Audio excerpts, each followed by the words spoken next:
அனைவருக்கும் வணக்கம். கோவை குடியிருப்போர் முன்னேற்ற சார்பாக பிளாஸ்டிக் ஒழிப்பு விழிப்புணர்வு அது விஷயமாக தான் இப்போ நம்ம மீட்டிங் போட்டிருக்கோம். அதுபோக பார்த்தீங்கன்னா குழந்தைகளுக்கு வாட்டர் பாட்டில் வழங்குவோம். இல்லை பிளாஸ்டிக்னால என்னென்ன தீமைகள் இருக்கிறத பற்றி பேசுறதுக்காக நம்மளுடைய சிறப்பு விருந்தினர்கள் அனைவரும் வந்திருக்காங்க. அவர்களுடைய பேச நம்ம கேட்கலாம். முக்கியமாக பிளாஸ்டிக் ஒழிப்புங்கிறது அது ஒரு மனிதனுக்கு தீமையான ஒரு பொருள் தான். அது யாருமே பயன்படுத்தக்கூடாது. முக்கியமாக தமிழ்நாடு கவர்மெண்ட்டுக்கு ஒரு வேண்டுகோள் நினைக்கிறோம்னா, பிளாஸ்டிக் எங்கே உற்பத்தி ஆகுதோ அதை தடை செய்யணும். அதை தடை செய்தாலே ஆட்டோமேட்டிக்காக நம்ம கடைக்கு வர்றதும் சரி, அதை டிஸ்ட்ரிபியூட்டரும் சரி, டோட்டலாக அது அரெஸ்ட் ஆகும் உங்களுக்கு.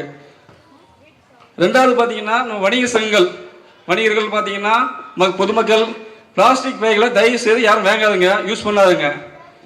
பிளாஸ்டிக் பைகளை எரிக்கிறதுனால பார்த்தீங்கன்னா ஒரு புற்றுநோய் கூட வர்றதுக்கூட ஒரு வாய்ப்பு நிறைய இருக்கு. மக்களுக்கு நிறைய தீங்குகள் நுழையுது.